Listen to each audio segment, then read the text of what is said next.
आप कुछ खास रंग और कुछ खास जो है झंडा है, क्या कुछ है इसके बारे में कुछ बताइए। ये सम्राट अशोक जी का प्रतीक है। हम लोग इनको लेकर के हम लोग अपने अंदर एक योद्धा बनाने की योजना करते हैं और इससे हम लोग प्रेरित होते हैं।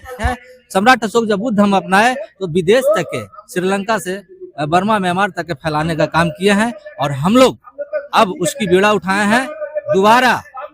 दोबारा मित्र पे सूंघ पैदा नहीं होने देंगे।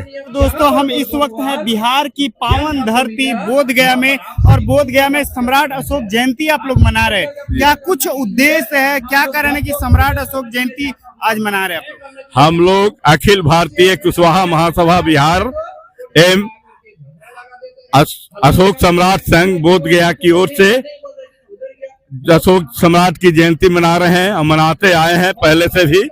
अशोक सम्राट के विचारों को लोग रौंदने का काम किया, रोकने का काम किया, उसे हम लोग जगाने का काम कर रहे हैं। अशोक सम्राट के विचार को आगे बढ़ाने का काम कर रहे हैं, लोगों में फैलाने का काम कर रहे हैं कि अशोक सम्राट के विचारों को मानना होगा, तभी बिहार का, देश का विकास होगा। आज हम लोग अखिल भारतीय कुशवाहा महासभा की ओर से हम लोग आंदोलन निकाले हैं और सम्राट अशोक जयंती मनाने का हम लोग काम हमेशा करते आए हैं और इस बार भी मना रहे हैं। और सम्राट अशोक जयंती हमारे लिए एक युवा पीढ़ी को एक योगदान मिलता है कि हम लोग योद्धा के रूप में आगे बढ़ करके हिस्सा भाग लें और मजबूती से आगे बढ़ने का काम करें।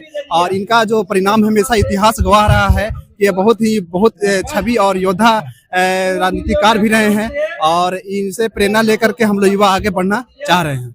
अच्छा, अखंड भारत के निर्माता सम्राट अशोक को बताया जाता है और मैं देख पा रहा हूँ कि ये आप कुछ खास रंग और कुछ खास जो है झंडा है, क्या कुछ है इसके बारे में कुछ बताइए। ये सम्राट अशोक जी का प्रतीक है। हम लोग इनको लेकर के हम लोग अपने अंदर एक योद्धा बनाने की योजना करते हैं और इससे हम लोग प्रेरित होते हैं और ये हमारे अंदर उत्साह भरता है इस झंडे को लेकर के कि हम एक इनके प्रतीक, इनके वंशज हैं, तो इसको लेकर के हम लोग अपना जयंती मनाना चाहते हैं और ये हमारे इतिहास में है, वंशज है, तो हम लोग इनके विचारधारा को लेकर के आगे बढ़ाने का काम कर रहे हैं। सम्राट अशोक जयंती पूरे जितने भी भारत के मूल निवासी हैं वो सभी मनाते हैं। और जब सम्राट अशोक की भारत सोने की चिड़िया थी, उस समय यहाँ कोई जाति प्रथा नहीं था और बिल्कुल स्वतंत्रता, बंधुता और न्याय के आधार पर सम्राट अशोक ने अपने राज को स्थापित किया था और काबुल से कंधार तक इनकी सत्ता थी।